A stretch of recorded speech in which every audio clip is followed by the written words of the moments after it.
សួស្តីអ្នកទាំងអស់គ្នាថ្ងៃនេះយើងវិលត្រឡប់មកជួបគ្នាជាថ្មីទៀតហើយនៅក្នុងវីដេអូថ្មីដែលនិយាយអំពីនាឡិកាដៃ Marc Rolex ប្រណិតទាំង11សម្រាប់ស្ត្រីសម័យថ្មី Marc Rolex ជាស្លាកយីហោនាឡិកាដ៏ប្រណិតដែលមានអាយុកាលជាយូរមកហើយស្លាកយីហោនេះសង្កត់ធ្ងន់ទៅលើភាពប្រណិត Style និងបង្កើត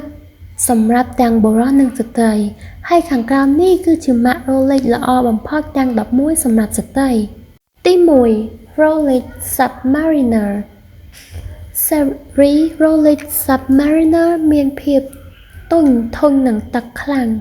នាឡិកាដៃមុខទឹកមួយគ្រឿងនេះស័ក្តិសមបំផុតសម្រាប់ស្ត្រីដែលចូលចិត្តចំណាយពេលនៅក្រោមទឹកច្រើនទី2 Rolex Oyster Perpetualភាពប្រណិតនៃ Rolex Oyster Perpetual គឺរឹងមាំល្អសាមញ្ញនិងជានាឡិកាដែលមិនឈាបទឹកដំបូងគេលើពិភពលោកវាត្រូវបានគេរចនាយ៉ាងផ្ចុះផ្ចង់បំផុតសម្រាប់ស្ត្រីស៊ីវិល័យតាមបែបថ្លៃថ្នូរ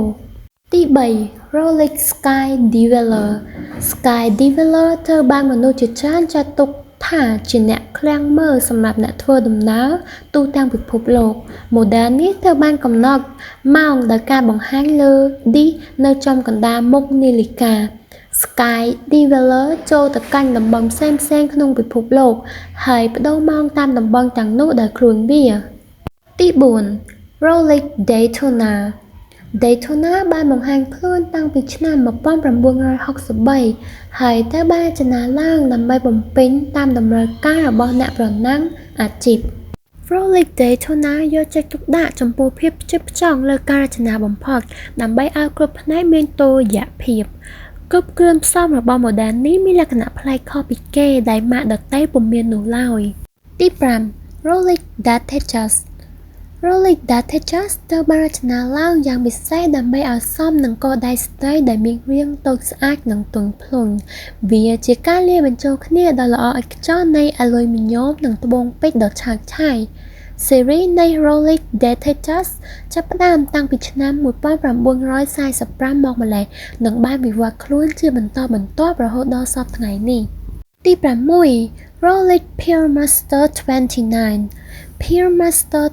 29 ពណ៌នាពីភាពឆើតឆាយដែលមានត្បូងមរកតត្បូងកណ្ដៀវនិងលោហៈធាតុដ៏មានតម្លៃនៅលើគែមនៃមុខរបស់វាទី7 Rolex Pepsi Rolex Pepsi ត្រូវបានបង្កើតថ្មីដែលមានពីរពណ៌ដែលតំណាងឲ្យពេលថ្ងៃនិងពេលយប់នាឡិកានេះមានប្រជាប្រិយភាពខ្លាំងដោយសារតែកញ្ចក់ពណ៌របស់វាជាវត្ថុដ៏កម្រមានណាស់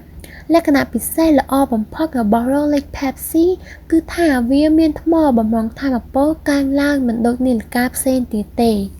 ទី8 Rolex Daytona Rainbow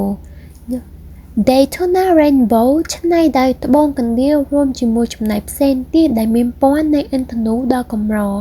វាត្រូវបានបង្កើតឡើងដោយអ្នកជំនាញខ្ពស់បំផុតនៃសិល្បៈហត្ថកម្មដ៏អស្ចារ្យដោយសារតែវត្ថុធាតុដើមដ៏កម្រនេះធ្វើឲ្យនាឡិកា Daytona Rainbow មានតម្លៃខ្ពស់បំផុត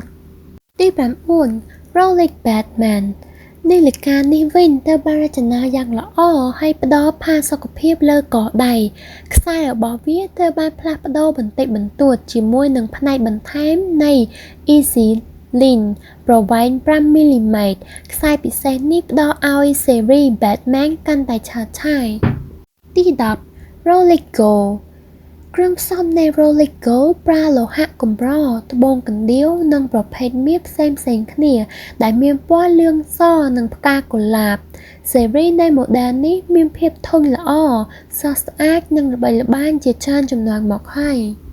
ទី11 Rolex GMT Master 2 Rolex GMT Master 2 ជាប្រភេទនាឡិការួមបញ្ចូលគ្នានូវសោភ័ណភាពដ៏ស្រស់ស្អាតដែលទទួលបានការចាប់អារម្មណ៍ទូទាំងពិភពលោកជាពិសេសក្នុងចំណោមអ្នកដំណើរ